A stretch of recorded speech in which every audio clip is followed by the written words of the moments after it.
Well, welcome everyone. I would like to thank Maya French, who was our lovely violinist. Mika and Maya knew each other beginning back in their early childhood. And in fact, Maya's sister Anna taught Mika riding lessons, and Maya's mother Judy gave Mika violin lessons. So we have a long connection with that. So thank you, Maya. Also, I might add that afterwards, during the reception, there will be two other musicians, Sean Oshima and Sean's brother, Jamie Oshima. And they also have a long history with Mika. They were schoolmates when I was at the Ashwood Waldorf School for quite a few years.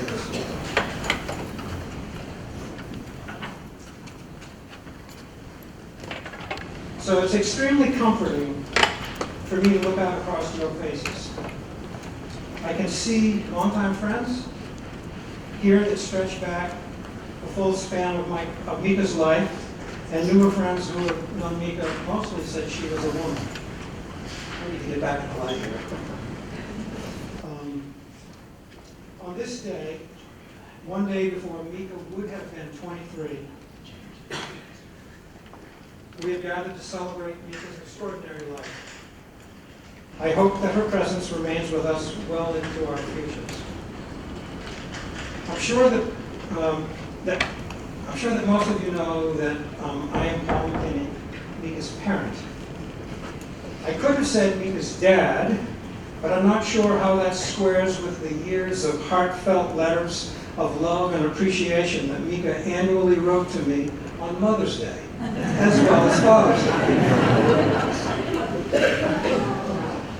That's the truth. So these last 3 weeks have been especially trying for me. Day after day, a freight train of emotional imagery has rolled through my body and ambushed me at the least expected times to simply leave me weeping and heartbroken. However,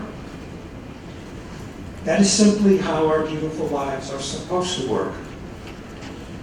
Losing those that we love is ubiquitous, normal. Like the Pacific Northwest orca that recently pushed and carried her dead calf for weeks, I will swim my 1,000 miles until Mika's memory slowly drifts down to my own seafloor. Please do not feel sorry for me. I exult in having held hands with Mika through her brief life and with her mother Diana before that. Indeed, I am the lucky one. And so to the extent that we can, let's not dwell solely on Mika's passing, as it will only serve to obscure the amazing attributes and wisdom with which she guided her own life. Let's unwrap the gifts that she left us. Let us learn from the unbounding optimism that Mika demonstrated, particularly, and I mean particularly in the face of her own losses. I invite you today to help me celebrate her life. Let's remember the profoundly good times, the examples that Mika set. Let us tell stories. Let us laugh and sing. Let us hold each other close. Mika touched, altered, tickled, impressed, amazed, and enlightened us. We have so much to be grateful for. So I'd like to share just a couple of short stories with you about Mika. The intensity and the details of these vignettes are drawn from the past 4 years, essentially from knowing Mika as a fierce, undaunted, hardworking young woman, and how having cancer actually amplified Mika's best qualities. Are these photos distracting, or are they helpful to have up? Okay. I just want to say a word or two about Mika's tenacity. I don't think anyone in here can know how hard Mika had to work to finish her 4 years of college. She was diagnosed with an uncommon form of cancer in the spring of her junior year, and the physicians at Mass General advised her to immediately quit school because they didn't think that she could possibly carry on and withstand the effects of chemotherapy at the same time. Mika and I assumed that they were probably right, and we left Boston, headed back to Mount Holyoke College, and on the way back, we realized that they weren't right. Mika said, "I can do this, Dad." And we were fortunate in that on that particular year, Mika lived in an on-campus house with her friends Camille and Molly, and they just so happened to have an extra room. And so I discreetly moved in and gave Mika a hand as she needed it with her laundry and trying to clean her room. And she persevered and she did it. She finished the year, and not only that, she achieved some equestrian accomplishments that perhaps you'll hear about later. She went home for the summer, and all summer long she took online courses at the same time while she tried to teach riding lessons. And then in the fall, I have so many images of her in my mind, of her just sitting on our sofa, taking online courses which were not nearly as exciting as the ones that she had been taking, but she persevered, and she graduated with her class. And although she had a growing tumor in her residual limb after her amputation, she uncomfortably put her prosthesis on and proudly walked across the stage to get her diploma. I was so proud of her.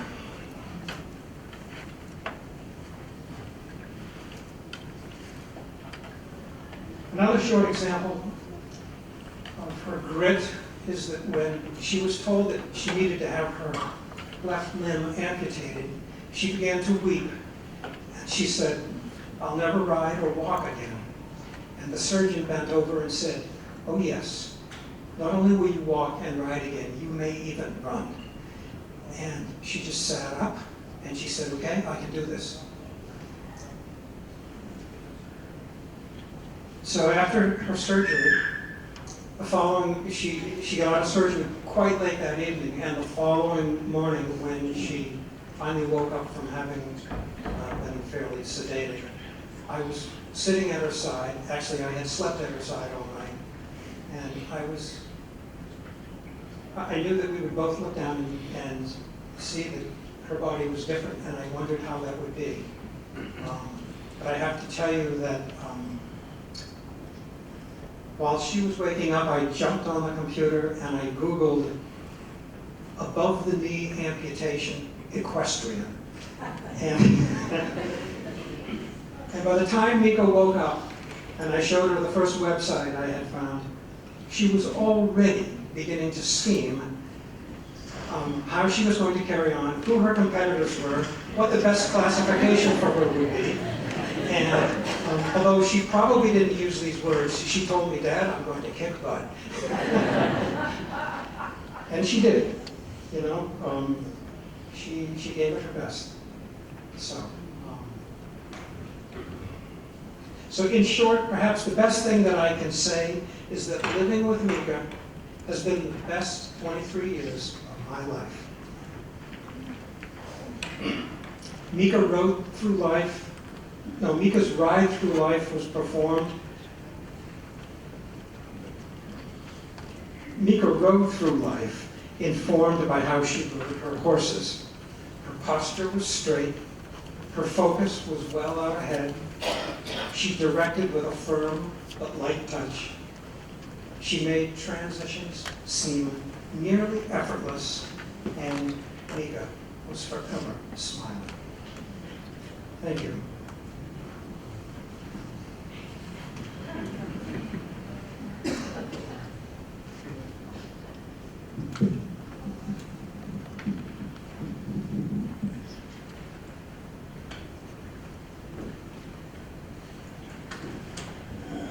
I could just say, in the confusion of the last week or two, I made a couple of omissions from the program. So it won't look exactly like what you had. Almost.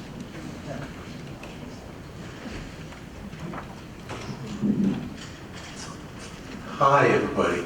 It's wonderful to see you all here, and a group that loved Mika and really wants to be here to remember her and have her in your hearts for the future, as I know you will. My name is Larry Becker, and I am the brother of Diana Becker, who was part of this family that came together in greater degrees in 1995, and to me, Mika, of course, Mika became part of our family at that time, and many people have become part of our family at that time as we have progressed here. And first I wanted just to make some quick acknowledgments, of course, and first to Paul.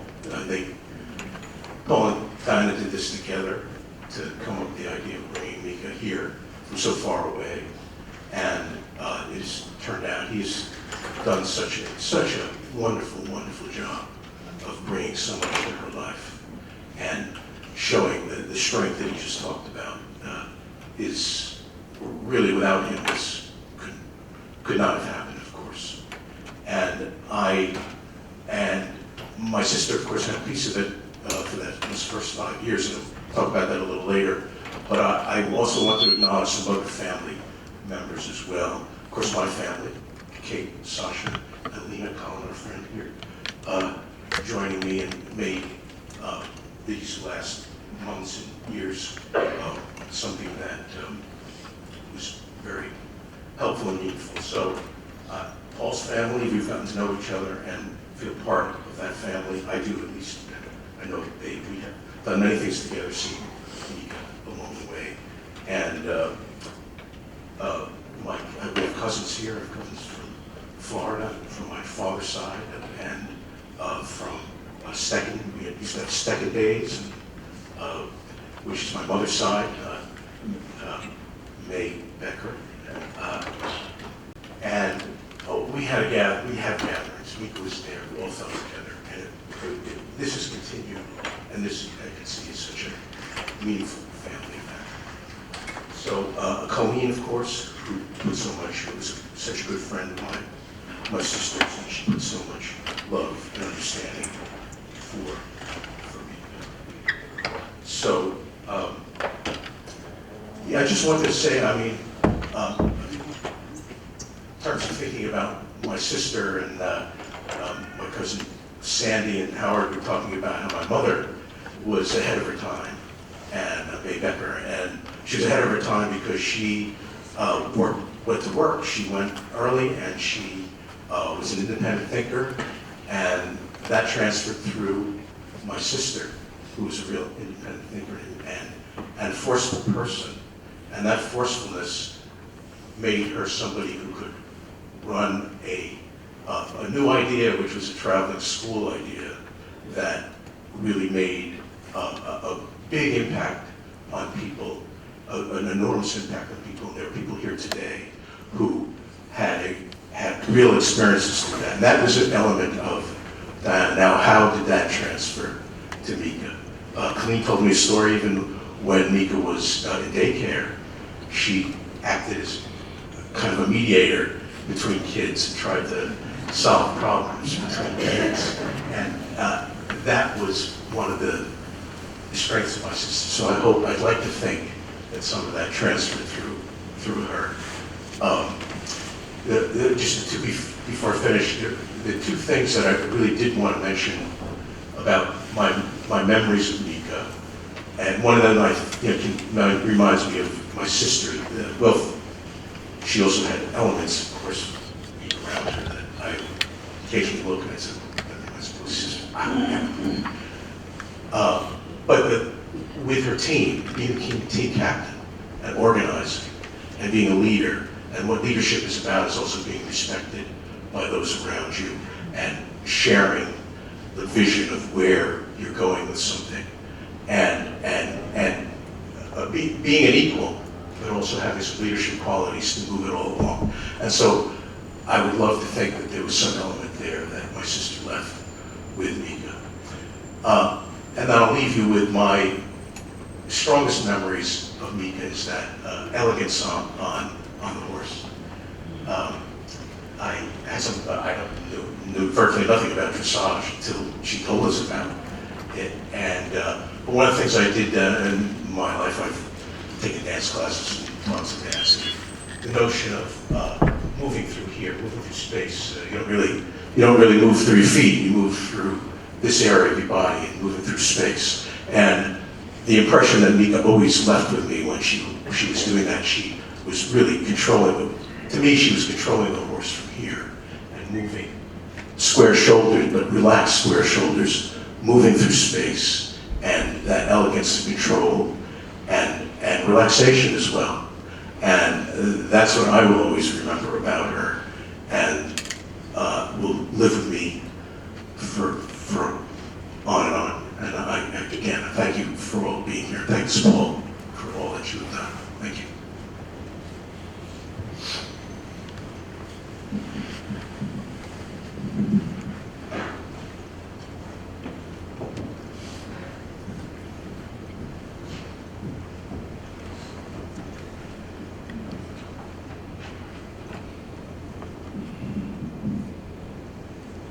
Hello, everyone. For those of you who don't know me, my name is Molly Kowalczyk, and I met Mika my very first day at Mount Holyoke, and we rode together, and she was my best friend. So, Mika McKinney. What started as just a name written on the door next to mine on move-in day of my first year at Mount Holyoke College quickly and effortlessly became one of the most important people in my life. I arrived at college a terrified introvert, convinced that I would not be able to make any friends. But upon meeting Mika, I immediately knew that everything would be all right. We instantly bonded over our shared love for horses, and I convinced her to take up the hunt seat team and not just do dressage, and her extroverted nature helped bring me right out of my shell. I could go on for days about the incredible relationship and memories I shared with Mika, from taking her to her very first trip to Target. She had never been. Finally getting to compete against each other in a horse show, her beating me, of course. And always struggling to take pictures together, because if you haven't noticed, I was about a foot shorter than her. And she also knew the entire contents of my closet better than her. I would call her and ask her, hey, do I already have a pair of gray jeans? And she would know. And she always knew exactly what I would order at a restaurant. And when we couldn't be together, more so in the last year, we spent countless hours on FaceTime together, typically very late at night, and we even used it to bring in 2018 together, even though we were hundreds of miles apart. But one of the most amazing things about Mika, and something that I envy greatly, was her unique ability to connect deeply with so many people. For that reason, I wanted to take this opportunity to share more than just our friendship and attempt to capture the special relationships that she shared with so many people. I gave some of them the challenge of describing Mika in 2 to 3 words, which I recognize is far too few to encompass everything that she was. But here's some of the things that they said. When describing what kind of friend she was, answers included loyal, dependable, compassionate, and nurturing. People also noted her lovable nature, humor, tendency to be a glass half full kind of gal, and that she was just simply the most fun. She was referred to as a role model, a confidant, and a best friend. She also served as a terrific shopping buddy and the best ramen date around.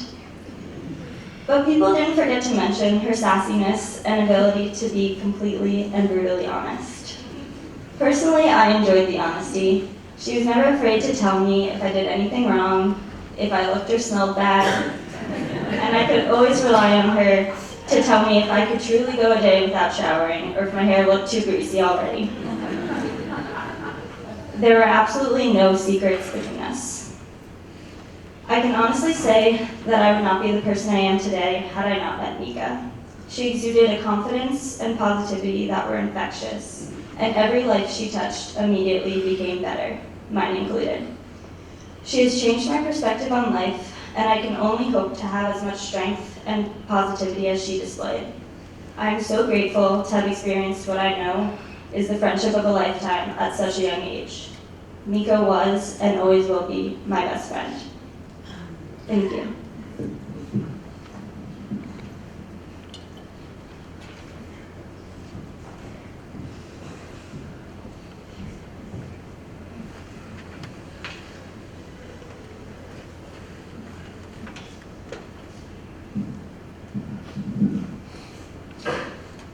Hi, everybody. My name is Martin Patrick. I just want to thank everyone for coming today. I'm someone that was privileged enough to spend a lifetime with Mika. I was her riding instructor, and she was my painting, and boy, did she turn out good.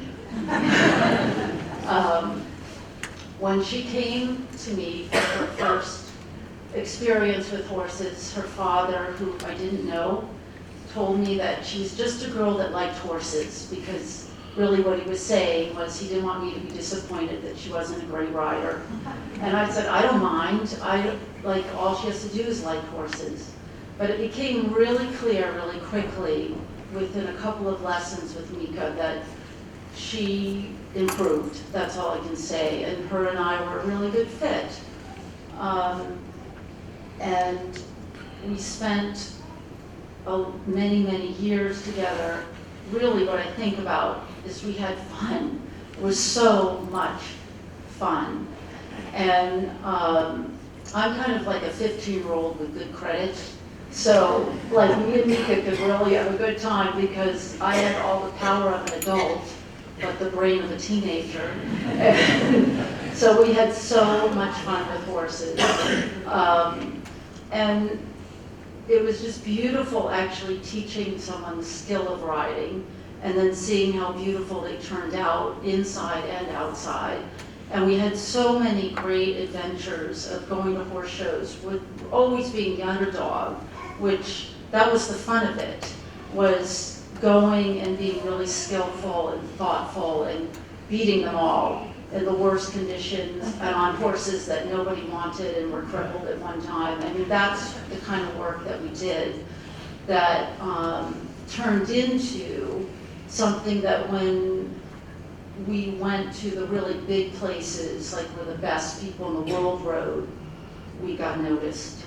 And I say we because that's what it felt like. It wasn't Mika and it wasn't me, it was a complete we, and it was a team. And it was a small team. And of course, there were lots of people also behind us, like my husband, who's the farrier, who fixed the crippled horses, and Mika's father, who was absolutely amazing, of always making the right decisions. So it feels like we. And we did an amazing job, and it was an amazing experience. Mika was extremely loyal. Usually in my world, in my business, people take what they need and they move on. Well, Mika didn't do that. She loved the barn. Our barn is very humble, although we spend a lot of time at the most amazing facilities really in the world. But she loved the Belfast barn. And she spent her last days there coming over in her scooter and watching me ride, because that's where we were at the end, and that was okay. And she would give me tips and hints and say, this is improving, and it was fine, because I need coaching too, so, and I don't know who really, always thought that I had done these great things for Mika. Well, really the truth is that Mika brought me to my best, and now I can see that. So that's why I have so much gratitude, although all of this is like some sort of bizarre movie, because I'm not supposed to be here right now. And if this was Mika's wedding, I would have been mad, because I would have been, she's too young to get married. But that was really what I was trying to prepare Mika for, not this, but life. And life is so unpredictable. And my mother said she raised me to be tough, but I turned out way too good.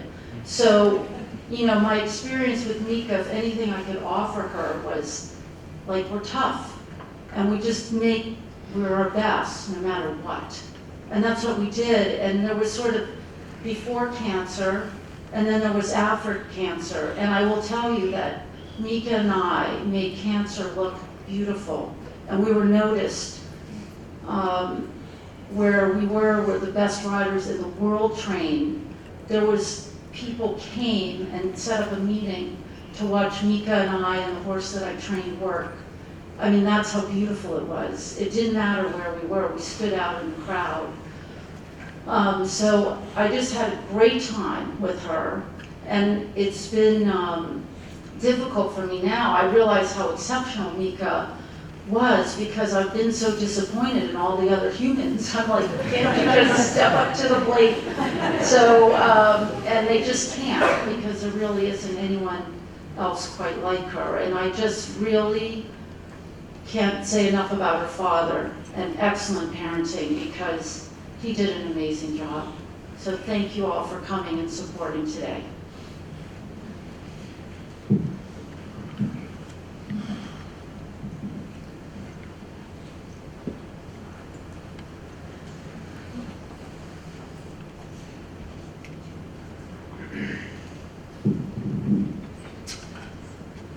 Hi everybody, my name is Eamon, Mika's brother.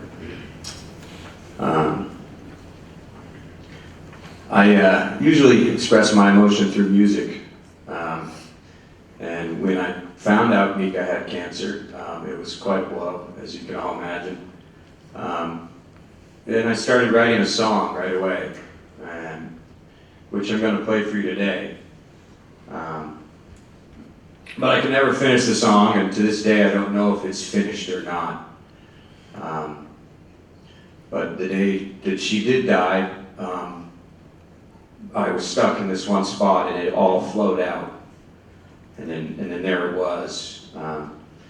So I don't have much that I'm going to say through my voice, but I'm just going to say it through my guitar.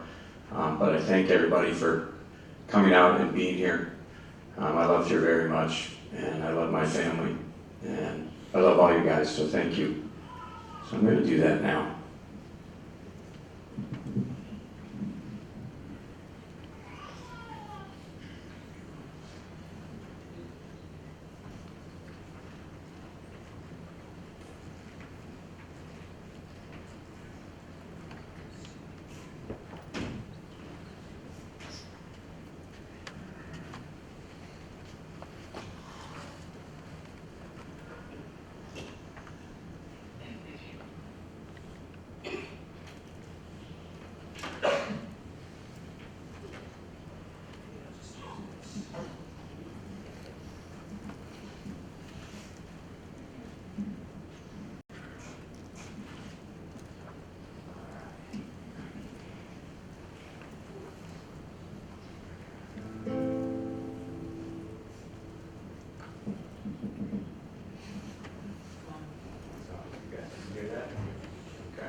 So thank you, everybody, once again.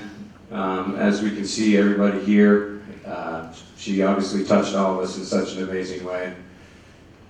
And I just loved her a lot. And so that came from her life and how great she was. So thank you for that.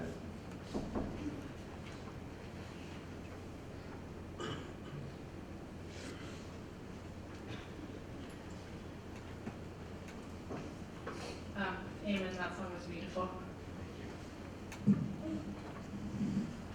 Hi everyone, I'm Camille, and I knew Mika from Mount Holyoke College. I'm going to tell you the story about how we met because we used to tell everyone this story. We thought it was cute and a little bit funny. So, here goes. Picture this. It's a beautiful autumn afternoon, early September 2014. The day was an absolute scorcher, and it was the day of convocation and also the first year dressage clinic. I drove up to the equestrian center in my tiny blue Prius, blasting whatever nonsense it is that I listen to, and I hopped out of the car. I was wearing this white lace shirt and this tiny red skirt and these open-toed sandals. And I grabbed my backpack with my riding clothes and I grabbed my helmet and I grabbed my boots and I'm strolling down to the equestrian center and someone wishes by me on this tiny bicycle that's 3 sizes too small for her. Her knees are up to her chest and she's pedaling madly. And this streak of black hair goes by. And she walks in there, opens the door and sort of strolls in, and I walk in behind her. And she's like, hi. And I'm like, hey. And she's like, hi, I'm Mika, in a voice that's 5 octaves higher than her normal speaking voice. And I'm like, hi, I'm Camille. She's like, are you here for the first year dressage clinic? I'm like, yes. And I'm terrified, thinking she's some upperclassman, a senior or something. She's so tall and put together, and she looks like she knows exactly where she's going. And she's like, oh, me too. And I was like, oh, thank God. So we walk in the barn, and she shows me where everything is. And I meet Chris, the dressage captain at the time, and I meet Meg, the coach at the time. And I have a wonderful first year clinic on Oberon, for those of you who know him, great horse. And that was how we first met. Although I have to say it was not love at first sight. When I met Mika, I was like, who is this person? She was it was just something about the way that she was, her voice, I don't know, squeaky and high, and I was like, this seems fake. She seems too nice. This isn't real. I don't trust it. And she took one look at me in my tiny skirt and my lace top and my open-toed shoes, and she was like, who is this girl and what is she wearing to the barn? So I was like, yeah, that was a good question. But yeah, no, I think we were thrown together in various circumstances. We had 2 classes together first semester. We had all of these team bonding, team practice, team meeting things, and we kept running into each other around in dining halls and stuff, and slowly over time became really very close, and she became one of my best friends at Mount Holyoke College. She was my roommate for an entire year, and we really grew to love each other and become really close pals. So I'm glad we didn't just have that first impression. I'm glad we actually got close because I really did grow to love her, and I'm going to miss her a lot. So, yeah.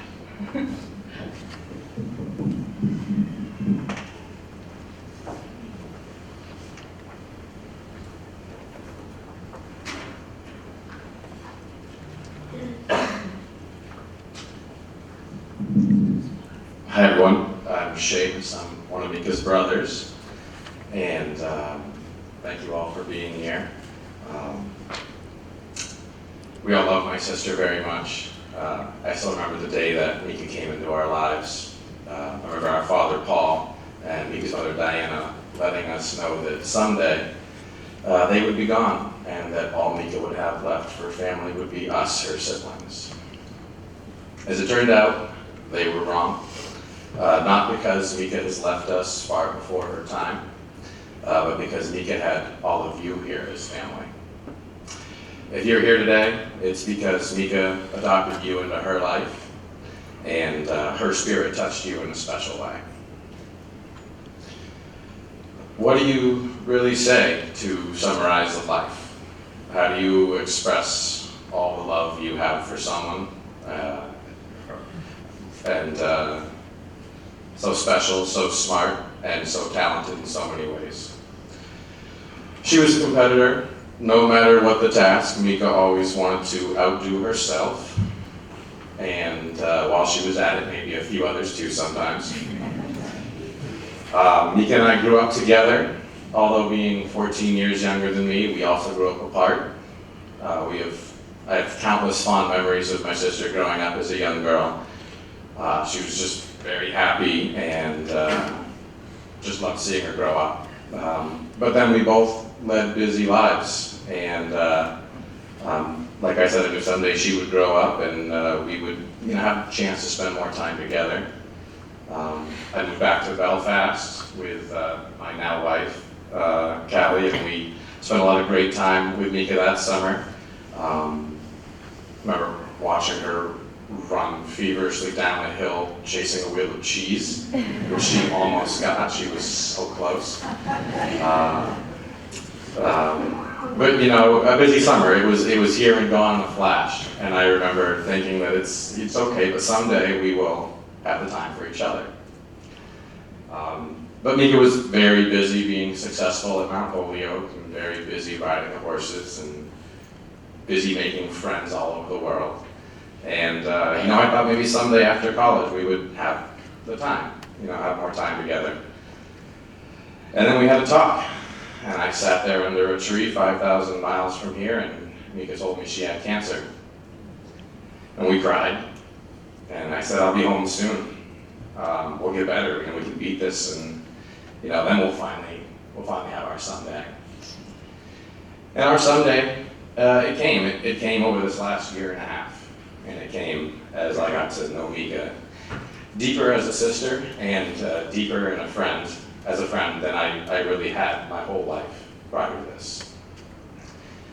And I see these pictures right here in front of me. You can't see them right now, but they're still happening up here. And it reminds me how many great times I was there for, and I see many that I wasn't there for.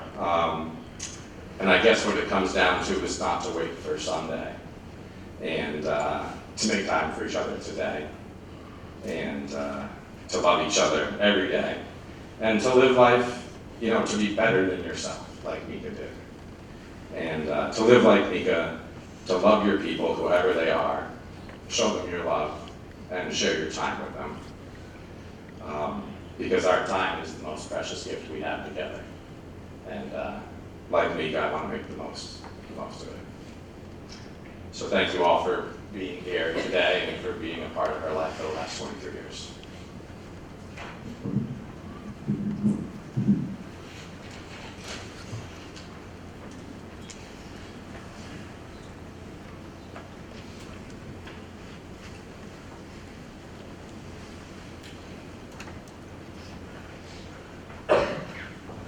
I'm not going to walk around with the mic, so hopefully you can still hear me.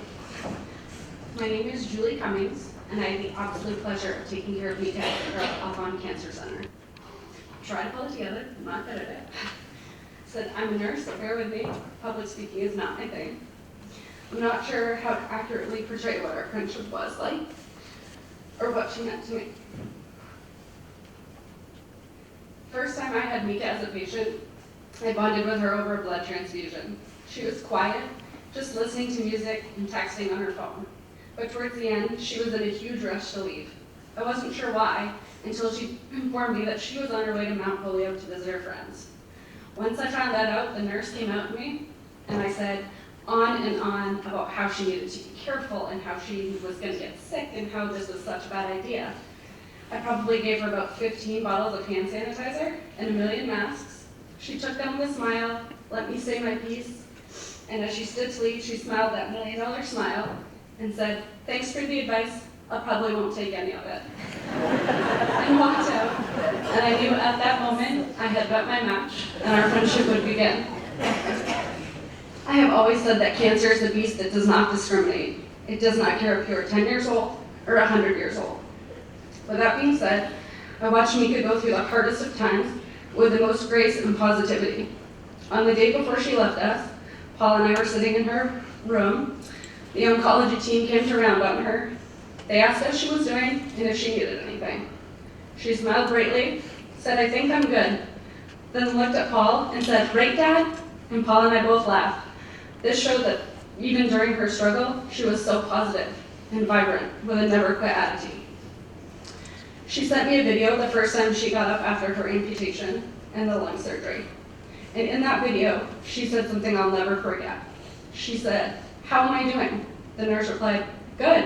And Mika said, "I don't want to be good. I want to be extraordinary." And she was extraordinary. Watching her journey from amputation to taking her first steps with that prosthetic was something I'll never forget. I became a nurse so that I could help people get better. I quickly realized with Mika that I would not make her better. I can say with 100% certainty that she made me and everybody else that she came in contact with better. They say every nurse has their one, and she was mine. In the last days of her life, I was lucky enough to spend countless hours holding her hands, terribly painting her nails, and listening to music with her. Paul gave me time with her that I could never thank him for. She was the most unique, positive spirit I've ever met, and to say that I will miss her is an understatement. Thank you.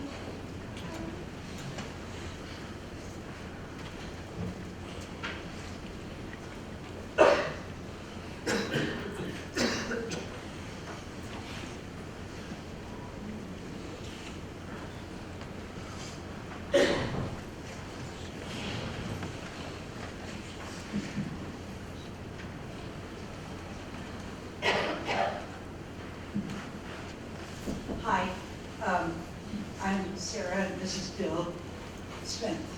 And this is the most important person, if you ask me, because Mika loved animals so much more than she liked people.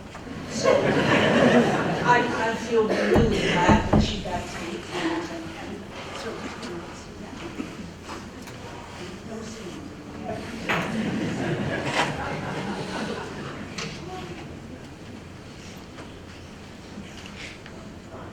we just wanted to sing a song that we've sung for many, mostly very, very happy occasions, sometimes sad occasions. But it's a song of hope, and it seemed like a good idea. It has a last line. We always really try to make you sing. You don't have to, but you can hum or sing the last line in each verse. Because it repeats.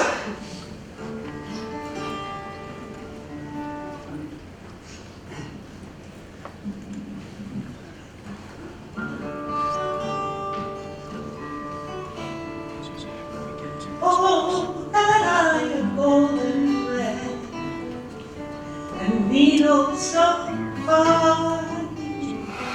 I weave the magic thread of rainbow design, of rainbow design.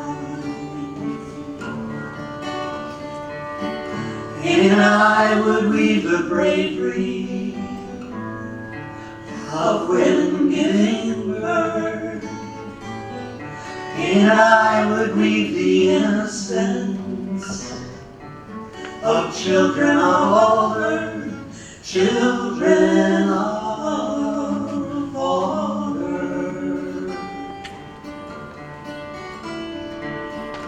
Far over the waters, I'd reach my magic band to every human being, so they would understand, so they'd understand.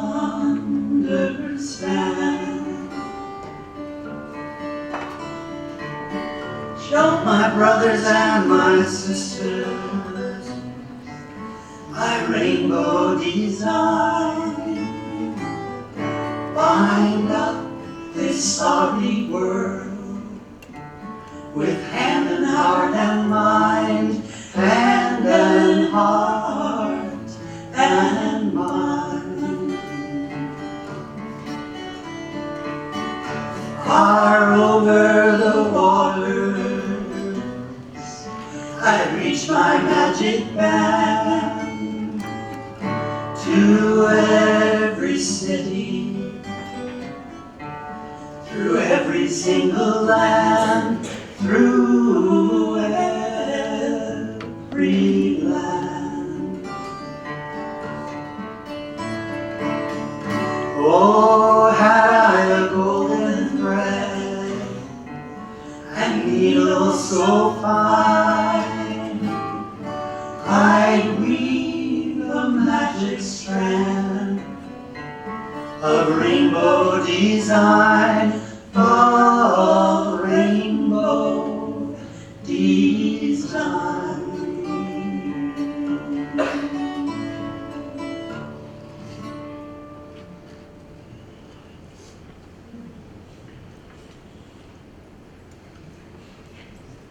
Who wants to stay here?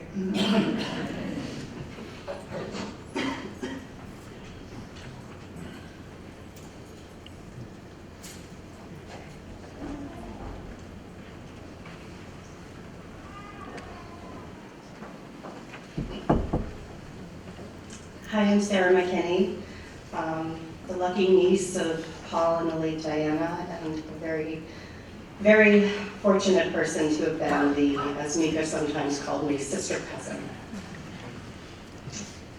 During a visit a couple of years ago to see Mika at Mount Holyoke for a lunch date, I noticed a magnet on the fridge in her apartment. It had 3 boxes, and next to each were the phrases, I'm probably paraphrasing a little, single, in a relationship, and too busy building my empire. The only box that had a check in it was too busy building my empire. I loved it and told her so, and she laughed, nodded, and agreed. I still don't know if that magnet belonged to her or to her loves, Camille and Molly, but you can clear that up for me later, girls. But regardless, we had a good laugh and a girl power moment from it together. That magnet sentiment was true to form for Mika's passion, drive, determination, and humor in life. Mika has always been an inspiration to me ever since our first meeting together when I was in high school and she was in a high chair. I recently read some of the poet and artist Cleo Wade's work, and she writes, remember that life is bigger than the boxes we check along the way. She tells us that if a box that is laid out doesn't sound right for us, then we should create our own box. Mika embodied this philosophy, and she did it to a T. Through her equestrian life, her social and academic pursuits, and definitely throughout her cancer diagnosis and treatment. A few brushstroke Mika moment memories of mine. When Mika was little, she would command my college-age self to run around her in a circle while she then told me to trot, gallop, or canter. It was humbling to be told that my cantering was always off.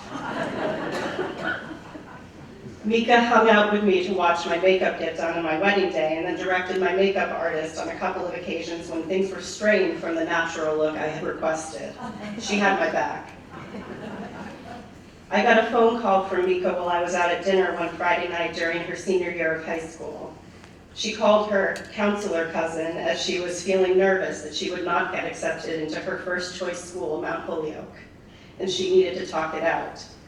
I stood on the sidewalk outside of the restaurant I was at until she felt a little calmer and had talked out her thoughts, and I responded with encouraging words. Always mischievous, she ended the conversation by telling me, Sarah, you sound like such a counselor.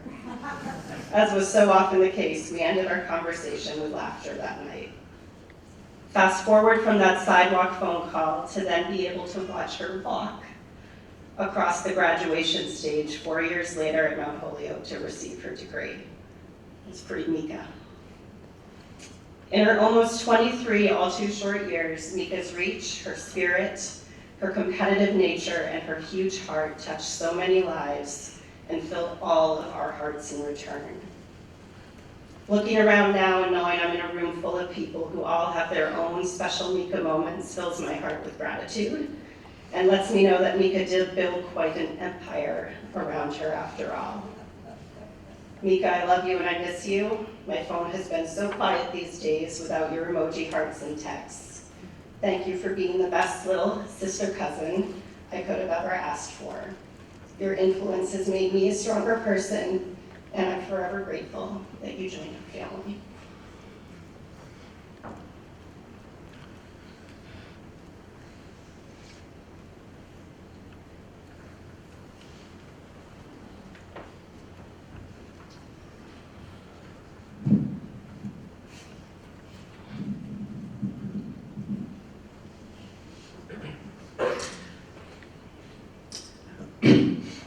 Hello, I'm Tom McKinney, Mika's Uncle Tom.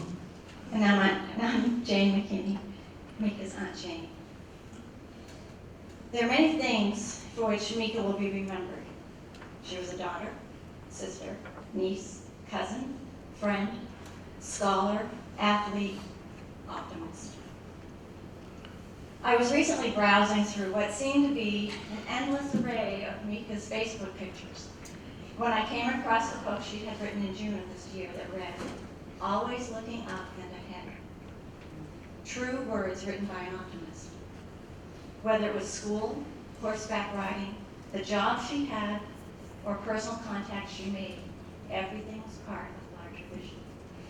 Going to a great college with an outstanding equestrian program, a dream of possible Olympic competition someday, and a career that would include her love of horses. Mika saw opportunity in everything she did, always looking up and ahead.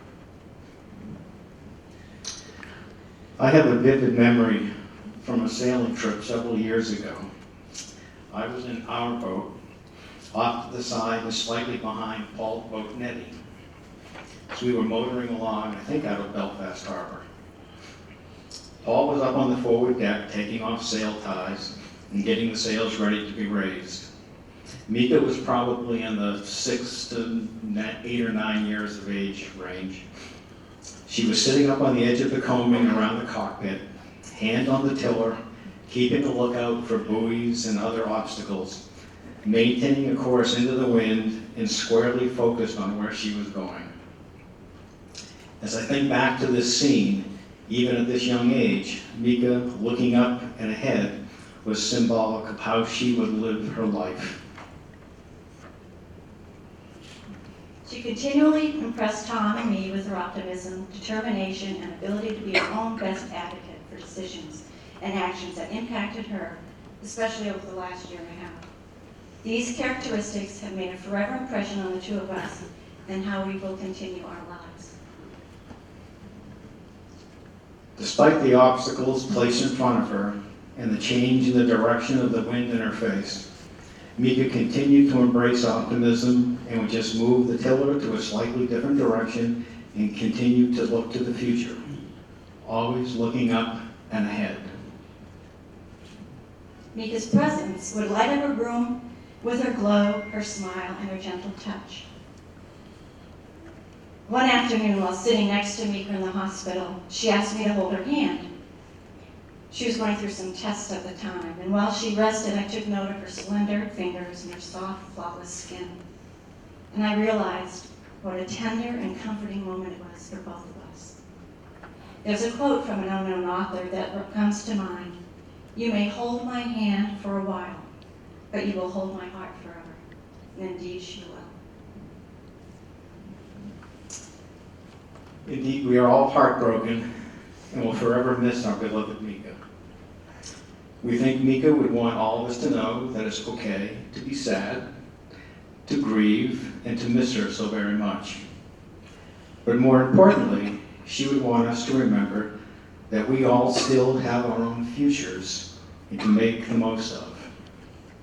So as we depart today, hold your cherished memories of Mika close and have them be a source of happiness, inspiration, and yes, even on occasion, laughter. remembering the good times. And most importantly, remember Mika's words, always looking up and ahead.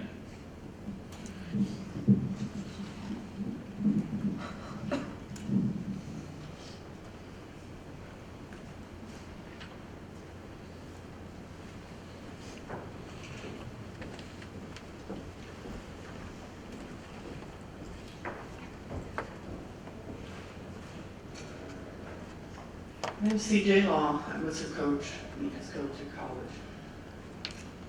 I know she's smiling down on me because she's probably telling me to keep it together, to be in control.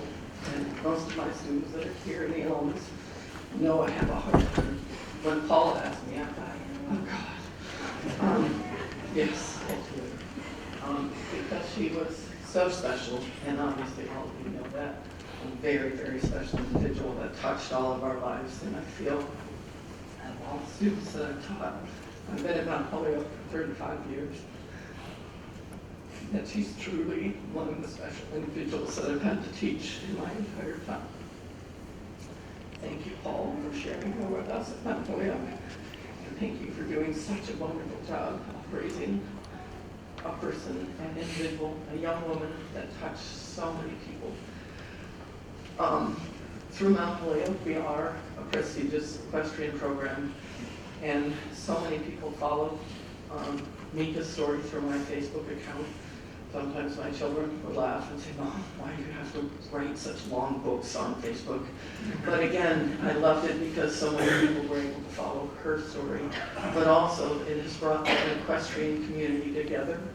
It is just truly amazing. There's a big horse show that a lot of people are not here today. Including my assistant coach, who was like a second mother to Mika, and that's Morgan Lynch. They texted all day long. She sent beautiful little Snapchats constantly of her little children doing whatever, and she was a young infant of 3 months old also. She has 3 children, but they're at a horse show, and I've been hearing and people have been sending me things this morning knowing what was happening. Of all the horses at this horse show that are braided, and 2 little braids are braided with one blue for Mount Holyoke and one for yellow to fight the bone cancer. So she just continues to live in people's memories and lives and brings us all together. I'm trying to read what I have now. I tried my best to be the best coach that I could be for Mika as a student, a team member, and a dear friend. I know she grew up as a young adult while she was at Mount Holyoke, and that so many people will be able to be there to give her support. And while she dealt with her fight of cancer while she was at Mount Holyoke. Over the last 4 years, she gave us so much to remember and taught us all to be better because of her. She gave us more support than we actually gave to her. I will not do justice with any words today to explain what she gave to us. My words will not be powerful enough for what I feel in my heart. Mika was a memorable, courageous, vivacious, endearing student and team member. I will always remember her laugh, her smile, and her easygoing personalities. The students and the alums from Mount Holyoke College 100C team know that I have a favorite expression for anyone that comes into my life and becomes a member of the team or part of the Equestrian Center. I always say, you will be friends for life once you are here. I remember the one day 4 years ago, a little over 4 years ago, when I saw Mika and Molly coming up the hill, both first-year students walking together as they were leaving the Equestrian Center, and I was driving down the driveway, heading to the barn, and I saw them together. I could feel it then and thought to myself, those two will be friends for life. I was not wrong. They both became the best of friends. Mika is a friend for life for all of us. Mika showed us strength beyond anything that any of us could imagine. Mika never gave up. Each time she got devastating news, she moved on and did not dwell on the negative. She cried, she was upset, but she always moved on to the positive. She did not let the negative news get her down whatsoever. She somehow would always turn the news around and move it to the positive. She connected with everybody, and you could always understand that she was a believer and she was extremely strong. We saw firsthand that Mika believed in her dreams and that she would reach for those dreams. She could not beat what life dealt her, but she made us believe that she could make her dreams come true. She continued to reach for the stars, and believed that her dreams would come true. She touched our lives for a special reason. She was a constant reminder that we have to be strong, have hope, and believe in our hopes for the rest of our life. Mika knew the true meaning of team and what it represented. As a team member of the varsity hunt seat team, the dressage team member, and the captain of the team, she truly represented what the true meaning of team was. She brought a whole community of riders and non-riders together. She made us one team, and she believed so much that she inspired us to believe in anything that we wanted to believe in. She brought us together as a group and as a team, as I mentioned just before. She always figured out what her life priorities were. She was a real definition of determination. She shined with such grace and dignity no matter what the case was. She was such a leader, role model, and any coach would want her on their team. Her spirit, her strength will live in all of us. She made us a team. As a team, we had a common goal together. Our common goal was hope, and she gave us encouragement to believe in that goal. I've always told my team to believe in themselves, to believe in that our team could accomplish anything to get to nationals, and that we were winners. She gave us that special gift that will live in us forever. Thank you for Mika, for being my friend for life. We will love you and miss you. You will live in our hearts forever. Mika knew I hated to say goodbye, so I will not say goodbye. What I will say is see you later, Mika. She also, I just want to mention that, for some of you know, as a dressage rider, she didn't necessarily like to jump. But at Mount Holyoke, she learned to jump. And I just have memories of her being in that ring and saying to me, CJ, talk to me the whole time. Please talk to me over every fence. Give me encouragement. Just tell me I can do this. And I would just keep saying to her, trust yourself. You can believe in yourself. You have a good sense of rhythm. You're a good dressage rider. Just put it together over fences. Put the whole course together and you will do fine. And, you know, she was on our team that won when we came in second in nationals in 2016. I was also there to be there when she ended up being at nationals as a dressage team member. And it was hard because she was fighting chemo at that time.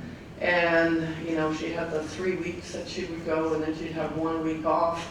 And the 1 week that she had chemo, she got down as far as, I think it's Julie, the nurse, mentioned when in between, she left that hospital to make sure she could be at zones and to be there to hand out ribbons the 1 year that she could not compete for us for the zone team. She had the 2 years prior, but the year that she was dealing with the cancer and her treatments, the week that she was there dealing with that, she couldn't get down to Mount Holyoke. She couldn't ride for my team. But boy, she got there after her chemotherapy and she handed out those ribbons with pride. And on our last year at Zones, she came in and I think, I don't know if some of you have seen the videos on Facebook at all, but she rode a horse in the presentation of the very beginning of our zone finals before we went off to nationals, with not having her leg, and that whole audience absolutely erupted because she just represents so much strength to all of us. And again, thank you for sharing her, a part of my life, and for so many students and the equestrian community. Thank you. Thank you.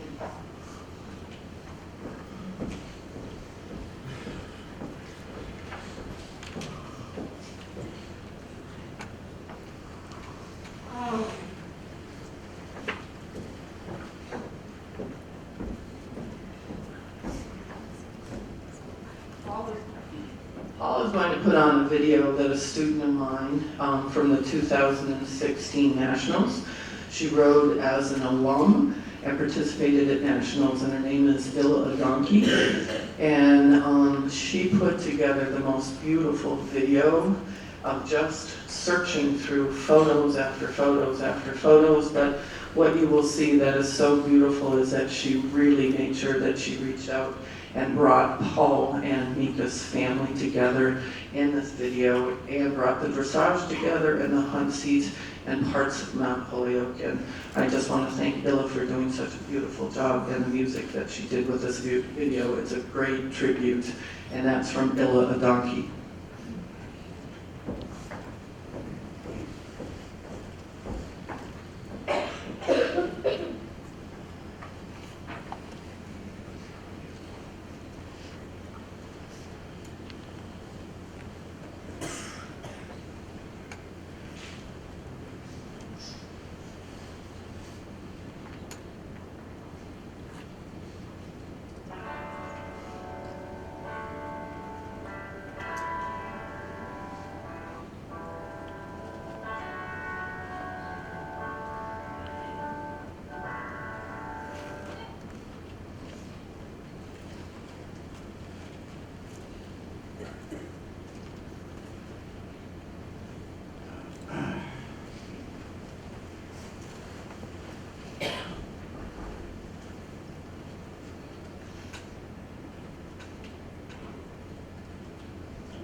Ooh, that's a hard one to follow.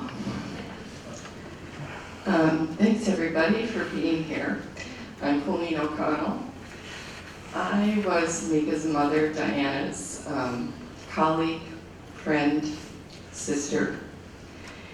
And I was there when Paul and Diana brought Mika to Maine, met them at the airport, and that day I became Mika's adopted auntie. It was a name I loved my whole life, Auntie. In the years that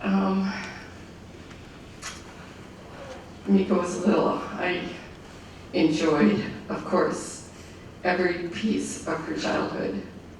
And of course, the trauma when her mother died. It's like here was this little 5.5-year-old girl making sense of how life was going to be without her mother.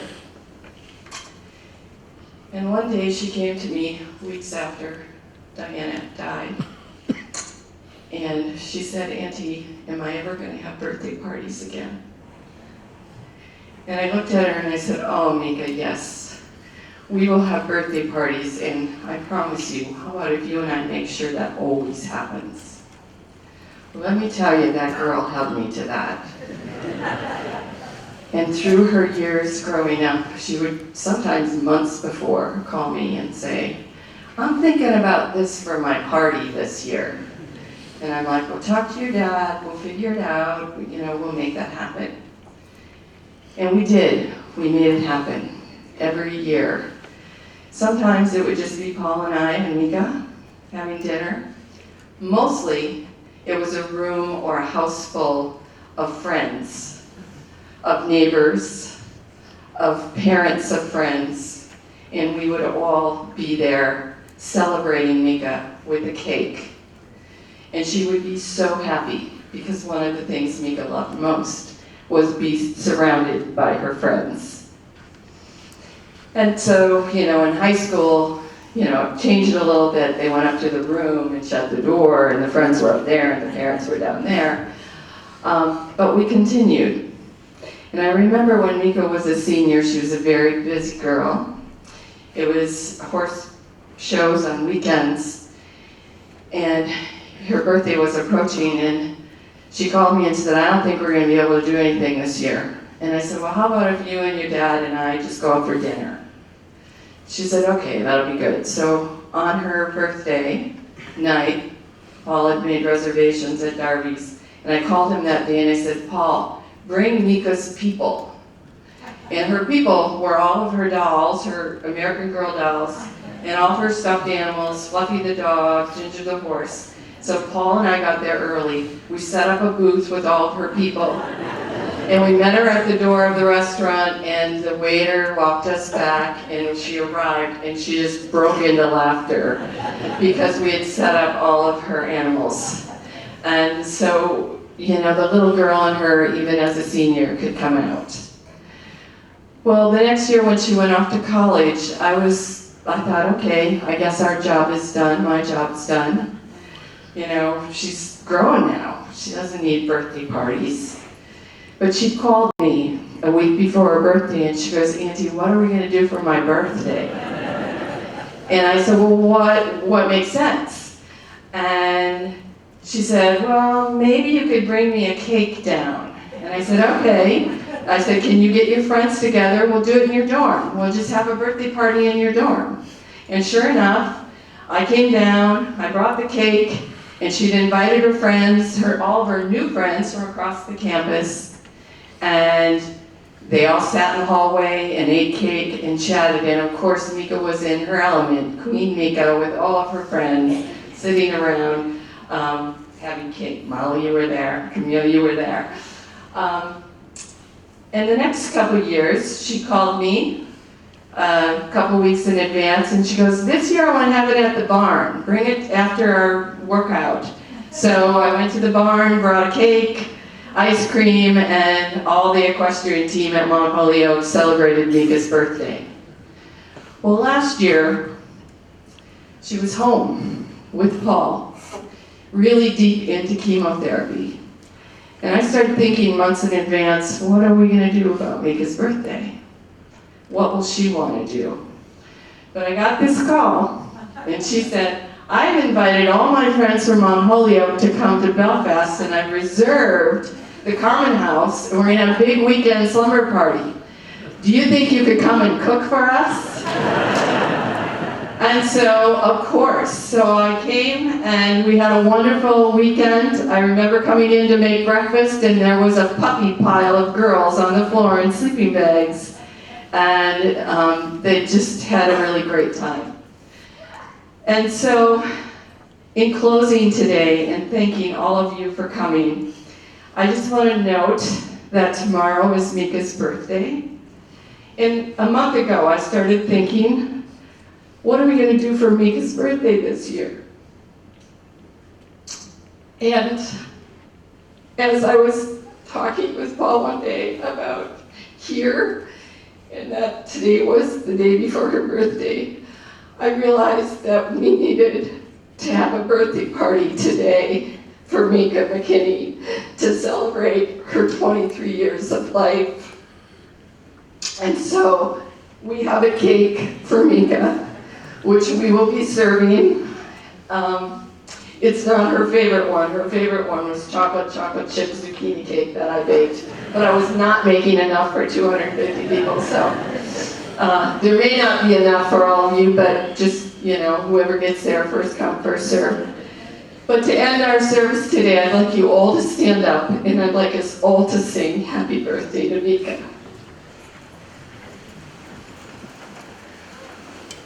And I might need somebody to start it.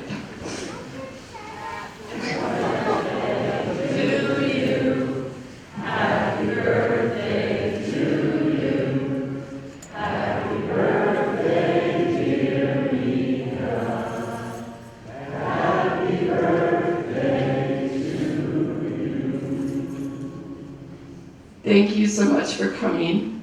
Remember that next week, next Sunday I think it is the March for Hope in Augusta, a fundraiser that Mika has been a spokesperson for cancer, for the Cancer Center in Augusta.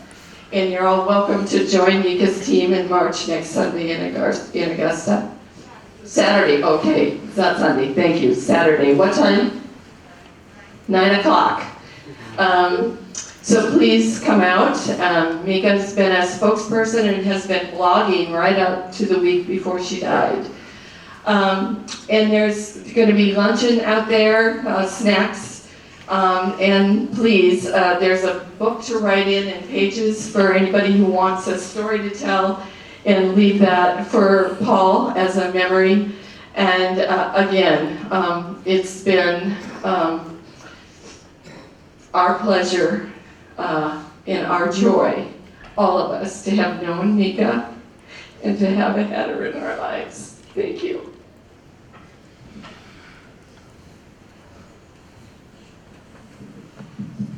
And we're going to have music while we eat, and I think the slideshow is going to play again if you didn't get a chance to see all the slides.